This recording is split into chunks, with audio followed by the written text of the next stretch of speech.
चलिए जी, very good evening all of you. आज हम चैप्टर 5 स्टार्ट करने जा रहे हैं जिसका नाम है एडमिशन ऑफ ए पार्टनर। ठीक है जी।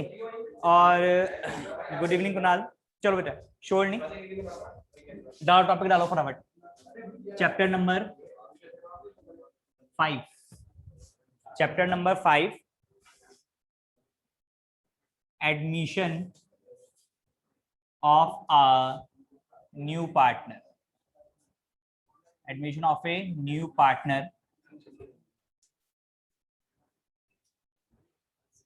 into a partnership firm.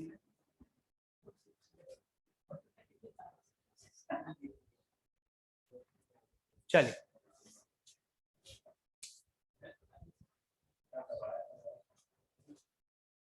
चलिए अभी जो हमने पढ़ रहे थे प्रॉफिट शेयरिंग रेशियो के बीच में जो चेंज पढ़ रहे थे वो किसमें पढ़ रहे थे जी? अमंग एग्जिस्टिंग पार्टनर्स पढ़ रहे थे। आज डेट होगी 20 होगी ना। एक मिनट अपना जी, चार्जिंग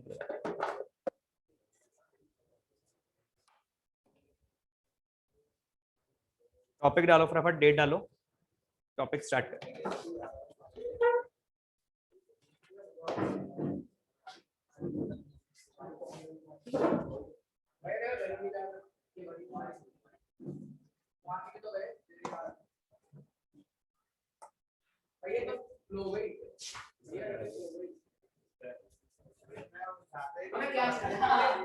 बच्चे देखो, अब शोर नहीं, चैप्टर स्टार्ट कर लेना हमसे।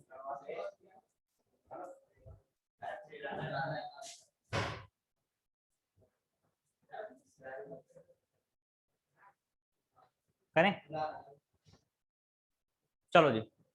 देखो, admission of a new partner, इसमें कौन कौन से टॉपिक्स हैं एक बार काम करो, सबसे पहले सारे टॉपिक्स के नाम लिख लो। ठीक है, फिर एक एक टॉपिक को डिस्कस करते चलेंगे। चलो सबसे पहले टॉपिक के नाम लिख लो। इसमें फर्स्ट टॉपिक लिखोगे। फर्स्ट टॉपिक कौन सा है हमारा? कैलकुलेशन ऑफ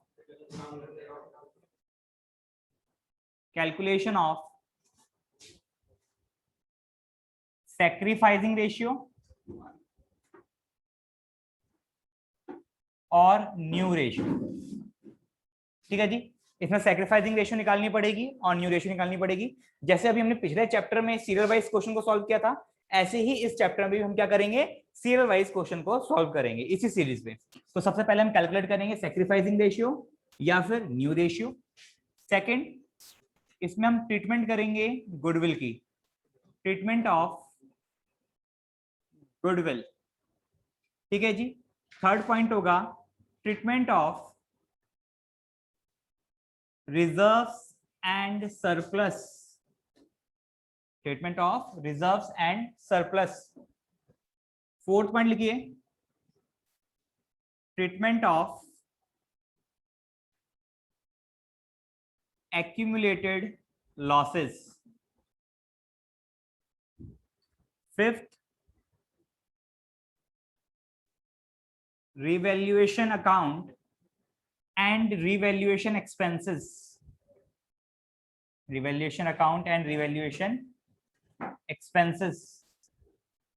Sixth point लिखेंगे, partners capital account. 7, capital adjustments.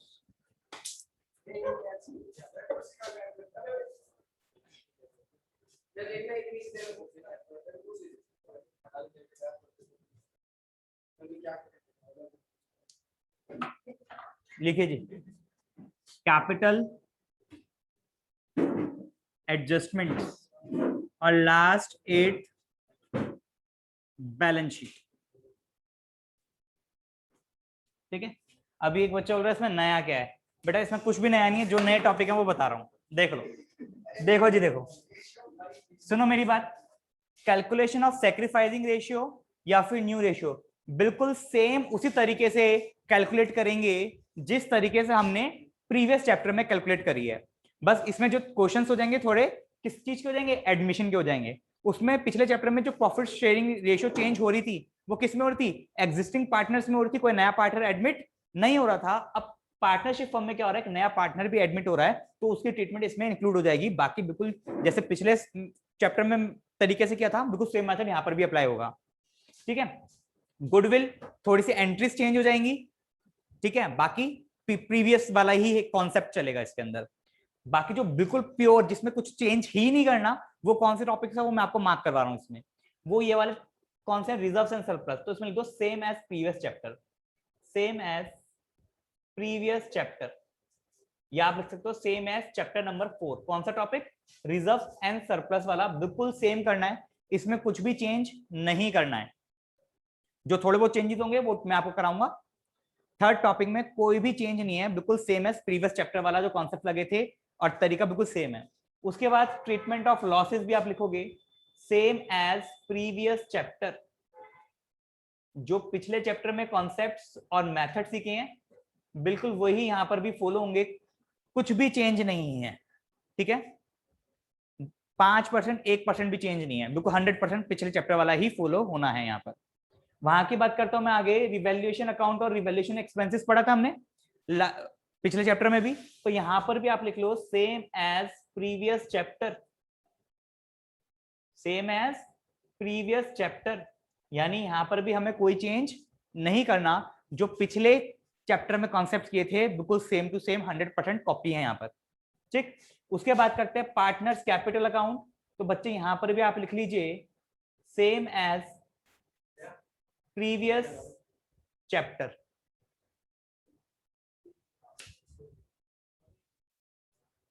ठीक है जी। अब बात आ जाती है कैपिटल एडजस्टमेंट्स की, तो बेटा कैपिटल एडजस्टमेंट कॉन्सेप्ट पिछले वाला लगेगा, बस थोड़े से चेंजेस आ जाएंगे जिसको हम क्लास में डिस्कस करेंगे, तो इसलिए मैं इसमें सेम एज प्रीवियस चैप्टर नहीं लिख रहा हूं। और बाकी बात रहेगी आपकी बैलेंस शीट की, तो बच्चे बैलेंस शीट में भी लिख लीजिए same as previous chapter, same as previous chapter. यानी हमें इस चैप्टर में कौन से ऐसे टॉपिक्स हैं जो बिल्कुल अच्छे तरीके से पढ़ने हैं, पर वो कॉन्सेप्ट कौन से कॉन्सेप्ट पे बेस्ड हैं? पिछले चैप्टर के कॉन्सेप्ट पे ही बेस्ड हैं वो टॉपिक्स भी। वो कौन कौन से हो गए? सबसे पहले कैलकुलेशन ऑफ सैक्रिफाइसिंग रेशियो और न्यू रेशियो, दूसरा हो गया ट्रीटमेंट ऑफ गुडविल, और तीसरा हो गया आपका कैपिटल एडजस्टमेंट्स। यानी इन 3 टॉपिक्स में थोड़े बहुत चेंजेस हैं, पर कॉन्सेप्ट कौन से लग रहे हैं? पिछले चैप्टर वाले ही लग रहे हैं, तो घबराने वाली बात हमें नहीं है। इस चैप्टर में थोड़ा सा ही नया सीखेंगे, बाकी सब कुछ पिछला ही चैप्टर कॉपीड है यहाँ पर, ठीक है जी। तो आप इसको एक बार तरीके से लिख लो, यानी ये वाले सारे टॉपिक्स हमारे पुराने ही हैं, सेम एज इट इज, तो 3 टॉपिक हमें इस चैप्टर में नए तरीके से करने हैं, क्लियर बात। तो जिसमें से मैं पहला टॉपिक आज शुरू कर रहा हूं और उसको आज ही खत्म करेंगे, जिसका नाम है कैलकुलेशन ऑफ सैक्रिफाइसिंग रेशियो और न्यू रेशियो, और इसी में मैं इस चैप्टर का कॉन्सेप्ट भी आप लोगों को समझाऊंगा, ठीक है जी। चलिए आइए स्टार्ट करें, इसको रब कर दूं मैं, लिख लो इसको। और बच्चे एक काम करना, आज के बाद जितनी भी हमारी क्लासेस होंगी, तो जो भी मैं मैटर बोर्ड पे लिखूंगा उसका आप लोग क्या करोगे, एक जगह ड्यूटी लगा लो, वो स्क्रीनशॉट लेना है उसको और ग्रुप पे भेज देना, ठीक है। दे रहा हूं बच्चे बुक। तो मुस्कान, ये आप ले ड्यूटी बच्चे, आप ले लो स्क्रीनशॉट ले लो इसका।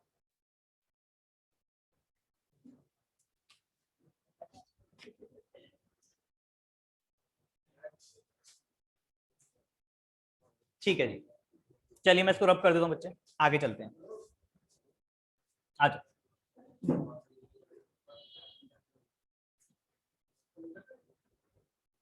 बस मुस्कान आप थम्स अप दे दिया करना, मैं समझ जाऊंगा कि आपने स्क्रीनशॉट ले लिया है, फिर हम आगे चल दिया करेंगे। चलो तो बच्चे फर्स्ट टॉपिक हमारा कैलकुलेशन ऑफ सैक्रिफाइसिंग रेशियो या फिर न्यू रेशियो। पहले आप सुनो कॉन्सेप्ट, देखो ध्यान से कॉन्सेप्ट समझेंगे पहले। अभी तक हमारे जो चैप्टर में चेंज क्या हो रहा था, देखो मान लीजिए एक प्लॉट ऑफ लैंड है, इसी को हम क्या बोल देते हैं, शेयर बोल देते हैं। क्या बोल देते हैं? शेयर बोल देते हैं। ये प्लॉट ऑफ लैंड है फर्म का, तो एक काम कर लेते हैं, यहाँ पर लेट कर लेते हैं फर्म शेयर बी 1। कितना लेट कर लेते हैं? लेट क्या करना है, फर्म का शेयर कितना होता है? 1 होता है। तो ये एक शेयर है, 2 शेयर है, 3 है? एक ही शेयर है। एक टुकड़ा है जमीन का, किसका? फर्म का, तो उसको बोल दिया हमने फर्म का शेयर कितना है जी? 1 है। अभी इसमें क्या हो रहा था, यहां पर एक पार्टनर ए था और एक पार्टनर बी था, जो कि इक्वल शेयर ले रहे थे। तो हमने इस एक हिस्से के कितने हिस्से कर दिए थे? 2 हिस्से कर दिए थे।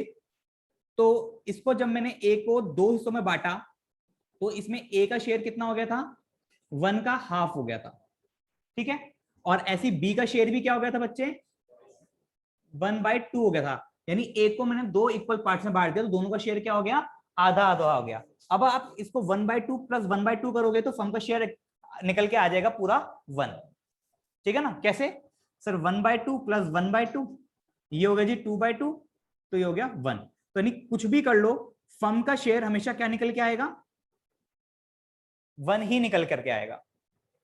इतनी बात क्लियर है। अभी पहले क्या हो रहा था कि ए अपनी जमीन का टुकड़ा बी को बेच रहा था, ठीक है, या फिर कभी बी ए को बेच रहा था। यानी जो भी चेंजेस हो रहे थे, प्रॉफिट शेयरिंग इशू जो भी चेंज हो रहा था, वो किस में हो रहा था, अमंग एग्जिस्टिंग पार्टनर्स हो रहा था। जितने पुराने पार्टनर थे वो आपस में ही शेयर एक दूसरे को खरीद रहे या बेच रहे थे। पर इस चैप्टर में ऐसा नहीं है। इस चैप्टर में क्या होगा बच्चे, बाहर से एक जना आएगा। कौन आएगा, बाहर से एक जना आएगा, ये मान लेते हैं सी आउटसाइडर है। अब ये यहां पर एडमिट होना चाहता है, यानी ये सी भी क्या करना चाहता है, इसमें अपना शेयर बनाना चाहता है, इस फर्म को कंटिन्यू करना चाहता है। ये भी क्या बनना चाहता है, पार्टनर बनना चाहता है। जैसे ए पार्टनर है और बी पार्टनर है, वैसे सी भी पार्टनर बनना चाहता है। सबसे पहला क्वेश्चन, ये ए और बी सी को क्यों लेना चाहते हैं? क्या सी माइनर हो सकता है? क्या सी माइनर हो सकता है जो एडमिट हो जाए फर्म में? पहली बात, हो सकता है अगर सारे पार्टनर्स एग्री करें, और दूसरी कंडीशन कि वो सिर्फ बेनिफिट्स के लिए पार्टनर बनेगा। किसके लिए बनेगा?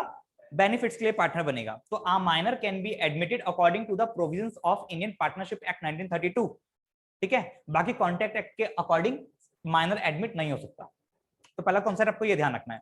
दूसरी बात, अगर एडमिट होता है तो किन कारणों की वजह से मैं सी को एडमिट करूंगा? सबसे पहला और फोरमोस्ट कारण होता है पैसा। कौन सा? फंड। अगर मेरे को फंड चाहिए, मेरे पास फंड नहीं है, तो अगर मैं सी को अपने फर्म में एडमिट कर लूं, क्या मुझे तो वो पैसा लेकर आएगा या नहीं लेके आएगा? पैसा लेकर के आएगा। तो मुझे बताओ, मेरी फंड्स की रिक्वायरमेंट पूरी हो जाएगी। और दूसरा, अगर उसके पास कोई नॉलेज है तो वो भी मेरे लिए, फर्म के लिए क्या होगा, फायदेमंद रहेगा। तीसरा, कि इसके साथ मेरा रिस्क शेयरिंग हो जाएगा। अभी सारा का सारा रिस्क कौन मिलकर शेयर कर रहे थे? ए और बी कर रहे थे। अब सी भी पार्टनर बन जाएगा तो रिस्क उसका भी हो जाएगा। मैंने कहा बाहर से पैसा लूंगा मैं उधारी, तो क्या बाहर वाले को रिस्क होगा? नहीं, बाहर वाला फर्म का रिस्क थोड़ी उठाएगा, उसको तो अपना इंटरेस्ट मिलता रहेगा। पर अगर मैं किसी पार्टनर बनाता हूं किसी पर्सन को, तो उसको वो ओनर बन गया, तो उसके लिए क्या हो गया, रिस्क शेयरिंग हो गया। बात क्लियर हो रही है? तो दो कारण होते हैं, एक तो मेरे पास रिस्क शेयर हो जाएगा, दूसरा मेरे पास कैपिटल रिक्वायरमेंट की जो डेफिशिएंसी थी वो कमी पूरी हो जाएगी। ठीक है, चलिए अब सी एडमिट होगा, तो अभी ए के पास आधा शेयर है, बी के पास आधा शेयर है, तो हो सकता है सी किससे ले? ए से ले। हो सकता है सी बी से ले। हो सकता है सी ए बी दोनों से कुछ कुछ हिस्सा ले। बात क्लियर है? तो मुझे तो सी जब भी आएगा, क्या उसको मिलेगा ही ना हर बार? क्या सी अभी दे सकता है कुछ? नहीं। तो सी क्या करेगा, इन दोनों से शेयर लेगा। तो यानी सी हमेशा कौन सा पार्टनर रहेगा, गेनिंग या सेक्रीफाइस पार्टनर? Very good. तो सी हमेशा कौन सा पार्टनर रहने वाला है? गेनिंग पार्टनर रहने वाला है। क्या इतनी बात क्लियर होती है? सी गेनिंग पार्टनर क्यों रहेगा? क्योंकि बच्चे सी कौन सा पार्टनर है? न्यू पार्टनर है, वो फर्म के अंदर आ रहा है, तो उसके पास अभी शेयर थोड़ी है जो सेक्रीफाइस कर सके। वो तो हमेशा क्या करेगा, गेन करेगा, या तो ए से लेगा या बी से लेगा या ए बी दोनों से लेगा। तो उसके अकॉर्डिंग हम क्या करेंगे, न्यू रेशियो कैलकुलेट करेंगे। इतनी बात क्लियर है जी? अब डिपेंड करता है कितना ले रहा है किससे, वो हमें कौन बताएगा? वो हमें क्वेश्चन बताएगा। यानी ए भी दे सकता है सी को और बी भी दे सकता है सी को। तो अभी अगर मैं बात करूं, अभी इस शेयर में चला था, ओल्ड शेयर क्या बढ़ेगा, ओल्ड रेशियो क्या है ए और बी के बीच की? 1:1 है। ठीक है, अब सिंपल केस ले रहे हैं कि अगर बताया नहीं है, अगर बताया नहीं है कि सी ए से कितना ले रहा है और बी से कितना ले रहा है, तो मुझे बताओ जो जना देगा वो कौन बन जाएगा, गेनिंग पार्टनर बन जाएगा, सेक्रीफाइसिंग पार्टनर बन जाएगा? सेक्रीफाइसिंग पार्टनर बन जाएगा। मान लीजिए अगर ए देता है पैसा, तो ए कौन हो गया, सॉरी ए अगर अपना शेयर देता तो ए सेक्रीफाइसिंग पार्टनर हो गया। और अगर बच्चे बी देता है शेयर, तो बी भी क्या हो जाएगा, सेक्रीफाइसिंग पार्टनर हो जाएगा।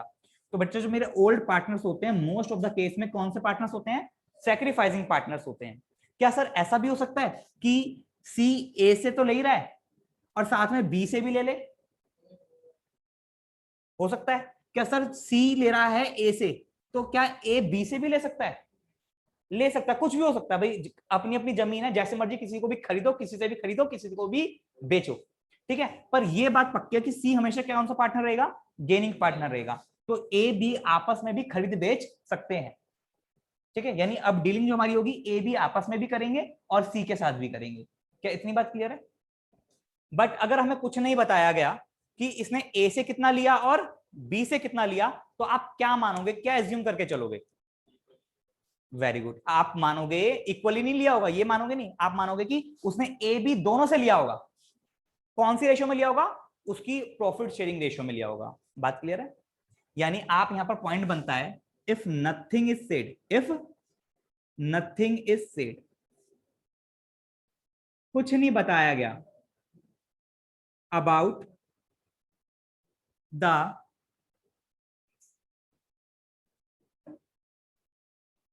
sacrificing share और new ratio, about the sacrificing ratio और न्यू रेशियो। हाँ जी, पॉइंट समझ में आ रहा है? अगर हमें कुछ नहीं बताया गया सैक्रिफाइसिंग रेशियो के बारे में या फिर न्यू रेशियो के बारे में, मतलब हमें ये नहीं बताया सी ए से कितना ले रहा है, बी से कितना ले रहा है, ये नहीं बताया गया, तो हम क्या मान के चलेंगे, क्या एज्यूम करके चलेंगे जी? वो ए और बी दोनों से लेगा। कौन सी रेशियो में? प्रॉफिट शेयरिंग रेशियो में। कौन सी रेशियो में? ओल्ड प्रॉफिट शेयरिंग रेशियो में। यानी ये पॉइंट बन गया बच्चे, important point. If nothing is said about the sacrificing ratio और new ratio, then C, that is then new partner will take his share from old partners in which ratio? In old profit sharing ratio, in old profit sharing ratio। और बच्चे इस statement का मतलब क्या हो गया?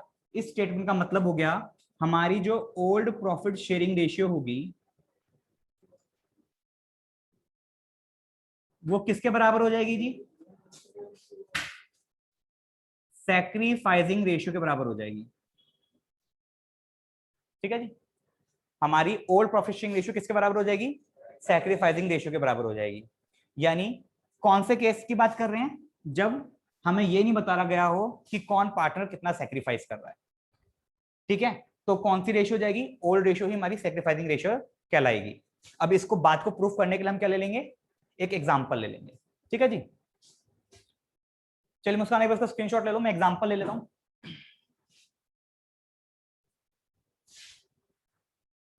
ठीक है जी, कुणाल अभी एक्सप्लेन करो बेटा, एग्जांपल से समझ में आ जाएगा आपको। अभी एग्जांपल ले रहे हैं, उससे समझ में आ जाएगा। देखो जी, देखो एक बार यहां पर बच्चे एक एग्जांपल ले रहे हैं। मान लीजिए ओल्ड रेशियो ए और बी के बीच की है बच्चे 1:1। बच्चे आप लोग मुझे डिस्ट्रैक्ट कर रहे हो, अगर आप लोगों को नहीं पढ़ा तो आप उठ के जा सकते हो। ठीक है, बाद में रिकॉर्डेड क्लास रिकॉर्ड हो ही रही है, बाद में देख लेना। चलो जी, ओल्ड रेशियो क्या है हमारी? 1:1 है। और क्वेश्चन बोलता है C is admitted, C is admitted for 1/4 share. तो बच्चा सी कितने के लिए एडमिट हुआ है?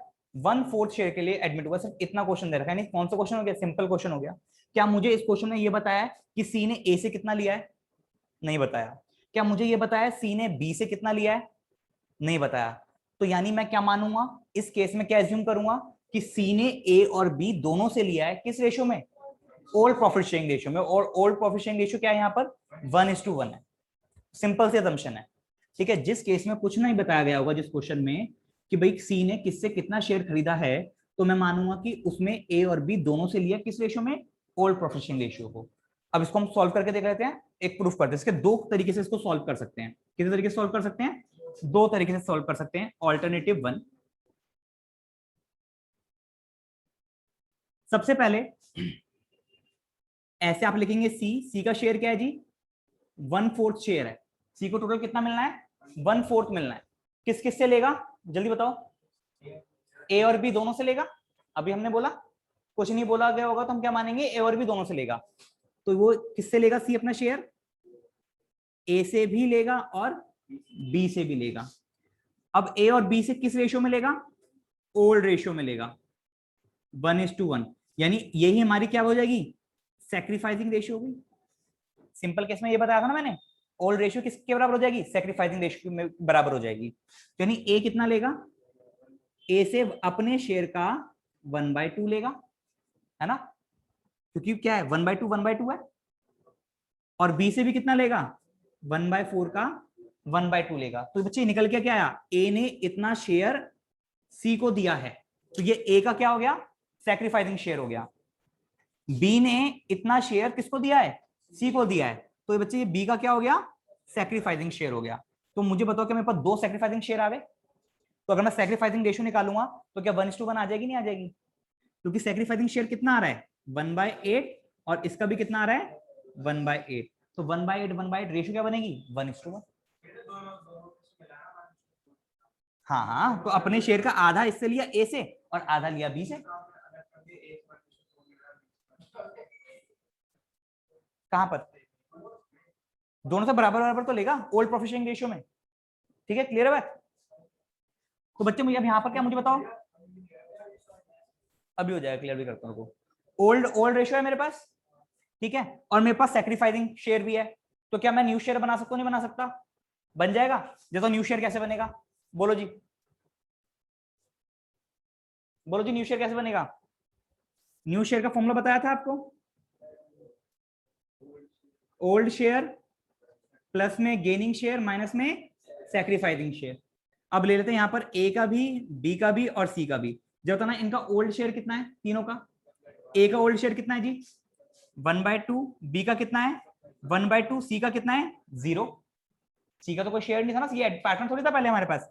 अब गेन कौन कर रहा है इसमें, सी गेन कर रहा है, ठीक है, सी कितना गेन कर रहा है 1/4 गेन कर रहा है, और ए क्या कर रहा है सैक्रिफाइस कर रहा है, तो ए और बी दोनों सैक्रिफाइस कर, दोनों से माइनस कर दो। ए कितना सैक्रिफाइस कर रहा है 1/8 और बी कितना सैक्रिफाइस कर रहा है 1/8, दोनों 1/8 और 1/8 क्या कर रहे हैं सैक्रिफाइस कर रहे हैं। तो बच्चे ए का कितना शेयर आ जाएगा, एलसीएम आ जाएगा 8, 4 - 1 दैट इज 3/8। अगर बी की बात करूं तो इसका भी कितना आ जाएगा 4 - 1/8 3/8, और इसका कितना हो गया बच्चे, इसका 1/4 ही हो गया। इसको रैशनलाइज कर दूं, अगर रैशनलाइज कर दूंगा तो कितना आ जाएगा, बोलो 2/2 से कर दूंगा तो 2/8 आ जाएगा। तो मेरी न्यू रेशियो क्या आ गई 3:3:2। तो ये हमारी न्यू रेशियो निकल गई इस तरीके से ए बी सी की। एक तरीका ये हो गया। दूसरा तरीका क्या है, सैक्रिफाइसिंग रेशियो तो हमें पता ही चल गई सर 1:1। तो एक काम करते हैं, यहां पर मान लेते हैं let firm share B 1, let firm share B 1। अब मुझे तो 1 में से सी ने कितना ले लिया 1/4 ले लिया, है ना, टोटल शेयर कितना था फर्म का 1 होता है, 1 में से सी ने कितना ले लिया 1/4 ले लिया। तो मुझे बताओ रिमेनिंग कितना बन गया, सी टेकन 1/4 शेयर। तो बेटा रिमेनिंग शेयर कितना बच जाएगा,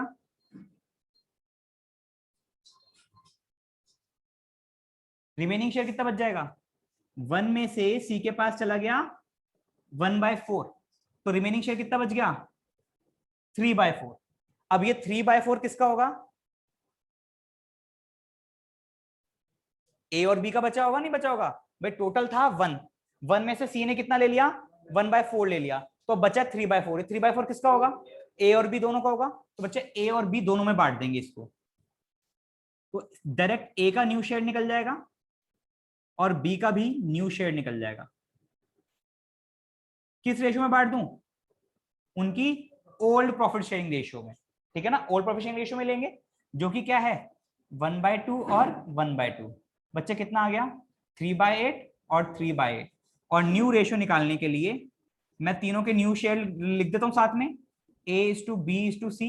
ए का कितना है जी न्यू शेयर 3/8, बी का कितना है 3/8, सी का कितना है 1/4, और इसको रैशनलाइज कर दूंगा तो 2/2 कर दूंगा। तो बच्चे रेशियो क्या आ गई 3:3:2। तो आप चाहे ऑल्टरनेटिव 1 से कर लो चाहे ऑल्टरनेटिव 2 से कर लो, दोनों मेथड एकदम सही है। क्योंकि अगर मुझे बता देता तब तो कोई दिक्कत नहीं होती, पर इसने बताया नहीं कि कौन किससे कितना ले रहा है, तो मैं क्या एज्यूम करूंगा कि जो न्यू पार्टनर है वो ओल्ड पार्टनर से क्या क्या किस रेशियो में ले रहा है, ओल्ड रेशियो में ले रहा है, यानी ओल्ड रेशियो मेरी क्या बन गई, सैक्रिफाइसिंग रेशियो बन गई। तो मुझे बताओ अगर सिंपल केस होगा और आपको ओल्ड रेशियो दे रखी होगी तो क्या आप सैक्रिफाइसिंग रेशियो बता दोगे, फटाफट से बता दोगे ना, जो ओल्ड रेशियो वही क्या है हमारी सैक्रिफाइसिंग रेशियो, सिंपल था।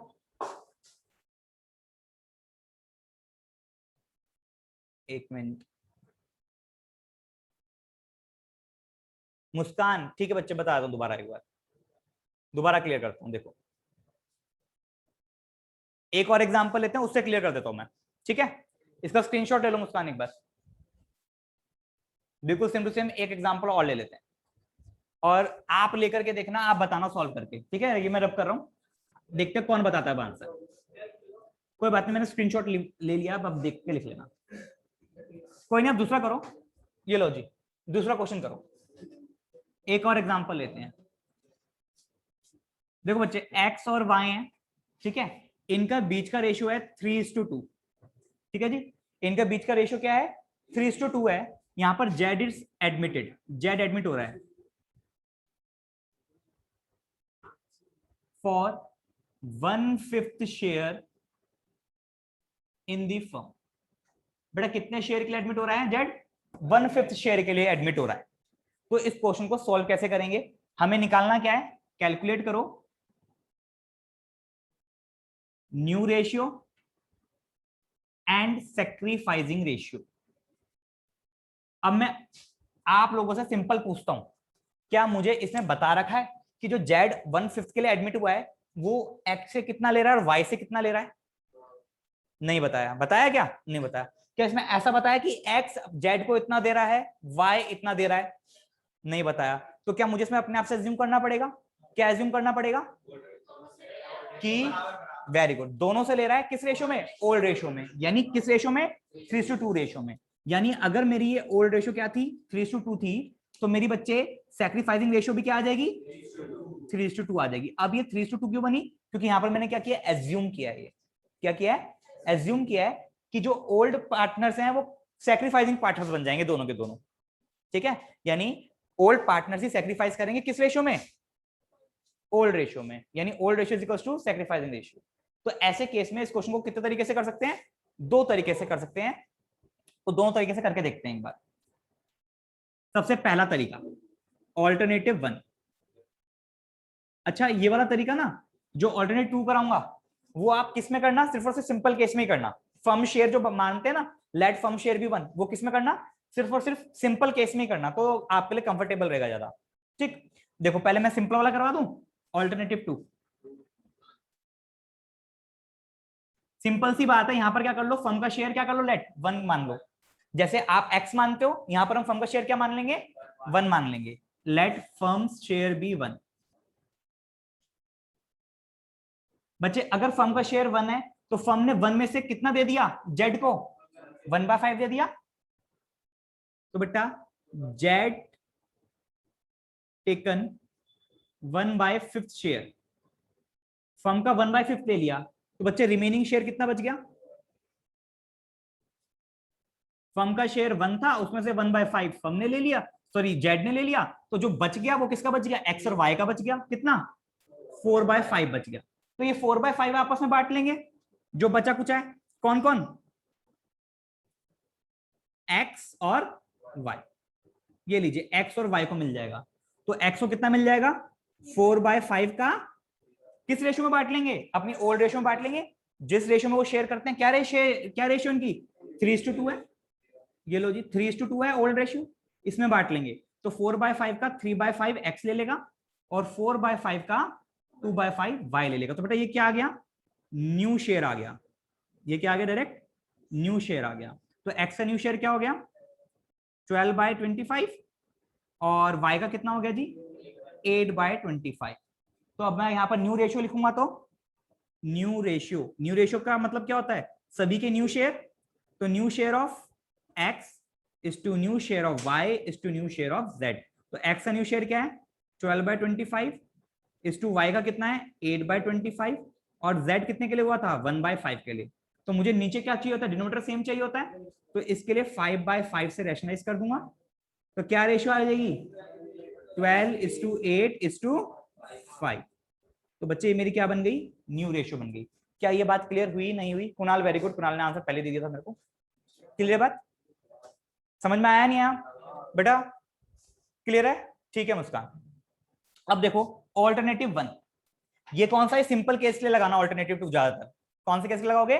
सिंपल केस के लिए, जिसमें ये नहीं बताया गया होगा कौन किससे कितना सेक्रीफाइस कर रहा है, बिल्कुल सिंपल क्वेश्चन होगा। और जिसमें बता दे उसके लिए ऑल्टरनेटिव 1। ऑल्टरनेटिव 1 कहीं पर भी चलेगा, इस केस में भी चलेगा और जो एक्स्ट्रा क्वेश्चन होंगे उसमें भी चलेगा, एडवांस वाले क्वेश्चन होंगे उसमें भी चलेगा।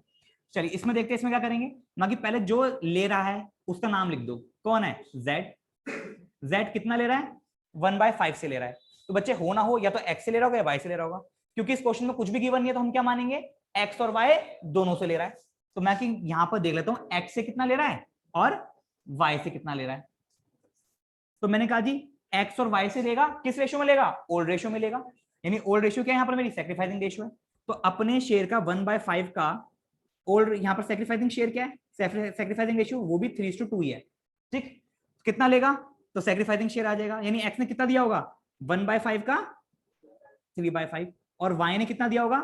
1/5 का 2/5। तो बच्चे यहां पर एक्स का सेक्रीफाइसिंग शेयर क्या आ गया? 3/25, और वाई का कितना आ गया? 2/25। तो अब हमें फॉर्मूला पता ही है किसका? न्यू शेयर का। न्यू शेयर का फॉर्मूला क्या होता है जी? ओल्ड शेयर प्लस में गेनिंग शेयर माइनस में सेक्रीफाइसिंग शेयर। तो बच्चे यहां पर एक्स और वाई का निकाल लेते हैं, क्योंकि जेड का तो हमें पता ही है। एक्स का ओल्ड शेयर कितना है? 3/5, और बी का, वाई का 2/5। तो 3/5 और 2/5 दोनों ने क्या किया है? सेक्रीफाइस किया है। तो माइनस कर दो। एक्स ने कितना किया है? 3/25, और वाई ने कितना किया है? 2/25। बच्चे यहाँ एलसीएम लेंगे, आ जाएगा 25, 5 3 15 - 3, यहाँ पर आ जाएगा 25, 5 10 - 2। तो कितना आ गया जी? 12/25, और ये आ गया हमारा 8/25। ये कौन से शेयर आ गया? अब न्यू शेयर आ गया। तो अब न्यू रेशियो निकाल लेते हैं। न्यू रेशियो का मतलब होता है एक्स का न्यू शेयर, वाई का न्यू शेयर और जेड का न्यू शेयर। यहाँ पर एक्स का न्यू शेयर क्या है? 12/25। वाई का न्यू शेयर क्या है? 8/25, और जेड का न्यू शेयर क्या है? 1/5। और इसको रैशनलाइज करना पड़ेगा 5/5 से। तो हमारी न्यू रेशियो क्या आ जाएगी जी? 12:8:5। क्या दोनों पे आंसर सेम आया नहीं आया? ठीक है, तो चाहे ऑल्टरनेटिव 1 लगाओ चाहे ऑल्टरनेटिव 2 लगाओ। ठीक है, तो इसमें कॉन्सेप्ट क्या सीखा हमने? एक कॉन्सेप्ट सीखा इसमें कि जब कभी भी हमें यह नहीं बताया गया हो कि जो न्यू पार्टनर आ रहा है वो ओल्ड पार्टनर से किस रेशियो में सेक्रीफाइस कर रहा है, या न्यू रेशियो ना दे रखी हो, तो उस केस में हम क्या मानेंगे जी? वो ओल्ड रेशियो में ही सेक्रीफाइस कर रहे हैं, और ओल्ड रेशियो किसके बराबर हो जाएगी? सेक्रीफाइसिंग रेशियो के बराबर हो जाएगी। तो मुस्कान इसका भी स्क्रीनशॉट ले लो बच्चे। क्लियर हुआ है? समझ में आया? अब मैं आपको क्वेश्चन देता हूं, आप सॉल्व करके दिखाना। करके दिखाओगे? चलो चलो इसको मैं रब कर देता हूं।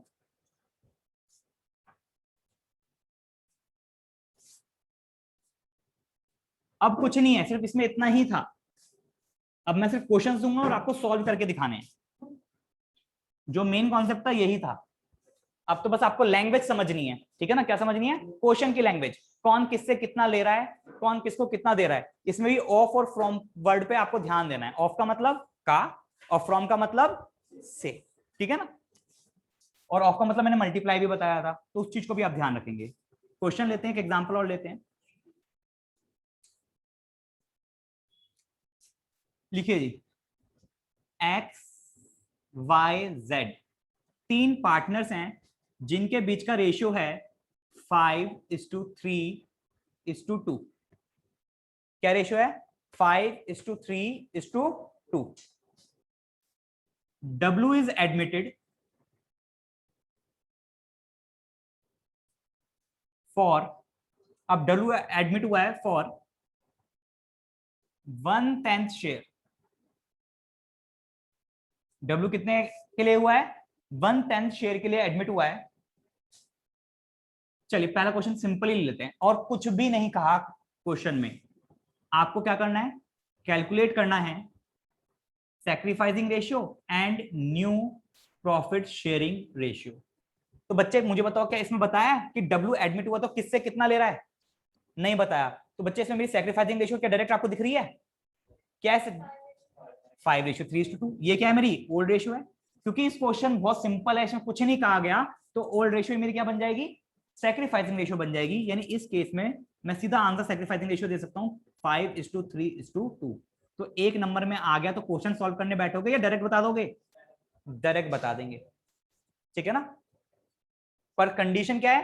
क्वेश्चन में ना तो न्यू रेशियो गिवन होनी चाहिए, न्यू रेशियो भी दे रखी होनी चाहिए, सैक्रिफाइसिंग रेशियो भी नहीं दे रखी होनी चाहिए, और ये भी नहीं बताया होना चाहिए कौन किससे कितना ले रहा है, कौन किसको कितना दे रहा है। सिंपल सा क्वेश्चन होना चाहिए कि एक ओल्ड रेशियो दे दे और कितने के लिए एडमिट हुआ सिर्फ कितना दे दे। इस केस में ही ओल्ड रेशियो सैक्रिफाइसिंग रेशियो के बराबर मानी जाएगी। ठीक है जी, चलिए बताओ कौन से केस से करूं?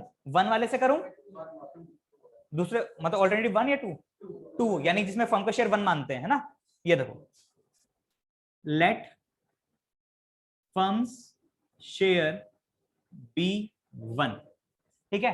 फर्म का शेयर 1 मान लिया, तो बेटा किसका शेयर है? टोटल फर्म का शेयर है, पूरा जो फर्म है उसका टोटल शेयर क्या है? 1। उसमें से डब्ल्यू को कितना दे दिया हमने? 1/10 दे दिया। तो बेटा डब्ल्यू टेकन 1/10 शेयर। तो बेटा रिमेनिंग शेयर कितना बच गया? टोटल 1 में था, डब्ल्यू ने ले लिया 1/10, तो बच गया बच्चे 9/10। अभी 9/10 कौन ले लेगा? बचा हुआ एक्स, वाई और जेड तीनों ले लेंगे। किस किस रेशियो में? अपनी ओल्ड प्रॉफिट शेयरिंग रेशियो में, जो कि कितनी है? 5:3:2। तो 5:3:2, तो 5 + 3 + 2 होता है 10। यानी एक्स को कितना मिलेगा जी? जो टोटल बच गया 9/10, उसका कितने हिस्से करूंगा? उसके 10 हिस्से करूंगा। 10 में से 5 हिस्से किसके? एक्स के। ऐसे ही 9/10 के कितने हिस्से करूंगा? 10 हिस्से मैंने 5, 10 में हिस्से में से 5 एक्स को दे दिया, 3 किसको दे दूंगा? वाई को। ऐसे ही 2 हिस्से दे दूंगा मैं जेड को। तो इनका बेटा क्या आ जाएगा? सीधा न्यू शेयर आ जाएगा। न्यू शेयर एक्स का कितना आ गया? 9×5 = 45, 45/100, 9×3 = 27/100 और